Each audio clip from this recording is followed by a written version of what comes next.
Assalamualaikum warahmatullahi wabarakatuh. Dalam video ini saya akan menjelaskan tentang silabus dalam mata kuliah Instructional Design atau mata kuliah desain pengajaran. Tujuan dari mata kuliah ini adalah mempersiapkan peserta didik untuk mempunyai pemahaman teori dalam mendesain sebuah English course dan juga mengaplikasikan teori tersebut ke dalam pengaplikasian desain English course. Mata kuliah ini sedikit berbeda dengan curriculum design, di mana di curriculum design apa yang dikembangkan itu konteksnya lebih luas, yaitu kurikulum, sedangkan di sini instructional design konteksnya lebih khusus. Apa yang disebut sebagai instructional design lebih ke gambaran bahwa kalian akan belajar tentang bagaimana mendesain sebuah English course. Course yang dimaksud di sini bisa diartikan kursus, bisa diartikan kelas dan seterusnya. Bahkan untuk analogi mata kuliah di PBUMY kita juga bisa menyebutnya sebagai course atau instructional design. Kemudian kalian diharapkan untuk yang pertama understand the theory underlying the art of designing English course. Jadi kalian harus mempelajari tentang teorinya, need assessment, formulating goal objective, preparing syllabus, develop material, dan designing English course. Jadi komponen-komponen itu yang akan kita pelajari sekaligus kita akan mendesain sebuah course. Materi yang akan kita pakai yaitu buku dari Greaves and Shaw yang insya Allah sudah saya share ke kalian. Untuk grading system akan ada 6 discussion forum, masing-masing 5%, totalnya 30%. Kemudian ada assessment untuk instrument of assessing needs 5%, kemudian goal objectives 5%, core syllabus 10%, dan terakhir adalah core design 40%. Sedangkan soft skill itu terintegrasi ke dalam penilaian hard skill ini. Kemudian ini adalah policy di kelas mata kuliah ini. Silahkan dibaca sendiri di file yang nanti akan saya atau yang sudah saya bagikan. Oke, kita langsung menuju ke silabusnya. Jadi untuk minggu pertama kita akan melakukan introduction. Ini yang saya lakukan dengan memberi kalian video tentang silabus yang akan kita pakai. That is the first week.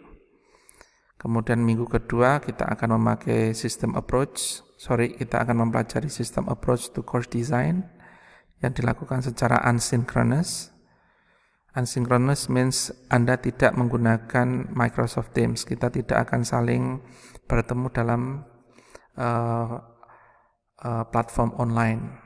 Saya bisa menyebar video atau saya bisa memberikan materi dan seterusnya.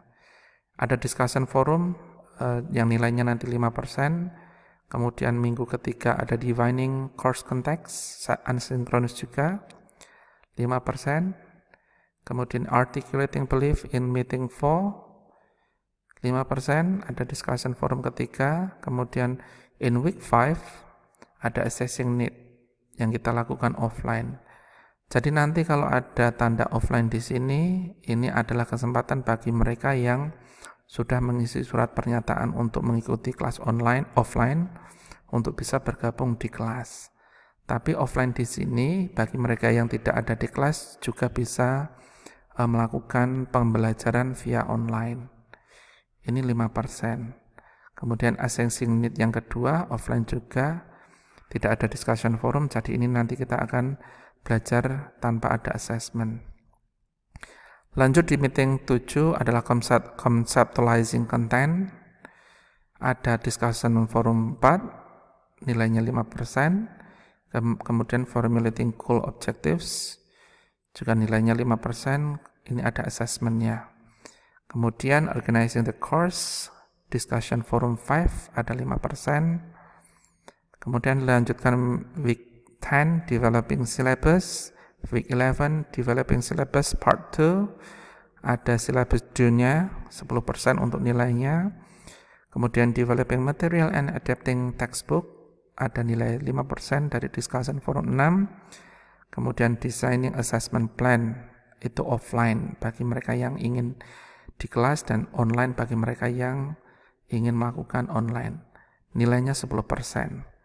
Kemudian yang synchronous, ini saya rencanakan synchronous lewat Teams. Jadi di 3 meeting terakhir. Ini belum saya ganti, ini harusnya synchronous. Tapi kalian yang ingin offline juga bisa melakukan kegiatan pembelajaran melalui offline. Karena di sini mostly you will consult the design of the instructional course-nya. Nilainya paling tinggi yaitu 40%. Nah, ini adalah materi yang akan kita pelajari. Mungkin saya akan menjelaskan sedikit tentang apa yang dipelajari terkait tema-tema yang saya tuliskan. Yang pertama, di minggu kedua, ini kita akan belajar tentang teori-teori dalam instructional design. Kemudian yang defining course context itu bagaimana kita mendefine atau mengartikan sebuah konteks dari instructional design. Kemudian articulating belief, di mana kita bisa untuk mengekspresikan apa yang kita percaya sebagai sesuatu yang baik, sehingga itu berguna untuk pembelajaran dalam merencanakan sebuah instructional design. Assessing need ini mirip seperti mungkin di curriculum design. Ini adalah step di mana seorang course developer, seorang pengembang sebuah course itu mencari informasi awal untuk dipakai mengembangkan sebuah course. Apa itu analisa kebutuhannya? Ada 2 assessing needs. Conceptualizing contents, dari setiap kebutuhan yang didapatkan itu bagaimana kita mengkonsepkan isi dari course itu. Itu yang kita pelajari di week 7. Week 8, formulating goal and objective. Apa panduan atau teori atau konsep untuk memformulasikan tujuan dari course kita yang akan kita buat. Kemudian organizing the course, bagaimana kita mengatur course tersebut. Developing syllabus, bagaimana kita membuat silabus. Silabus secara umum adalah rencana dari sebuah course, mulai dari meeting 1 sampai meeting terakhir. Developing material and adapting textbook, bagaimana kita mengembangkan materi dan juga mengadaptasi buku. Kalau buku misalnya tidak sesuai atau kurang sesuai, bagaimana kita menyesuaikannya. Designing assessment plan, bagaimana kita mengevaluasi pembelajaran siswa. Kemudian 3 terakhir ini adalah step di mana kita mencoba untuk melatih kalian untuk mengembangkan sebuah course plan, sebuah course design, sebuah instructional design. Ada 3 minggu, nah itu komponen-komponen yang tadi kita pelajari sebelumnya, itu diaplikasikan ke dalam sebuah course design.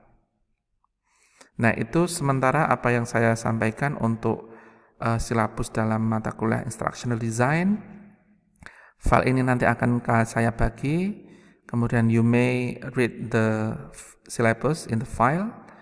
Kemudian terkait meeting, apakah itu sinkronus, asinkronus, ataukah itu offline, apakah itu pakai tim dan seterusnya, saya akan menginformasikan pada pertemuan sebelum pertemuan itu dilaksanakan, jauh sebelum pertemuan itu dilaksanakan. So it may be changes in some plans that I have made. Ada mungkin beberapa perubahan dari silabus yang saya jelaskan ini. Okay, that's all. Thank you. Assalamualaikum warahmatullahi wabarakatuh.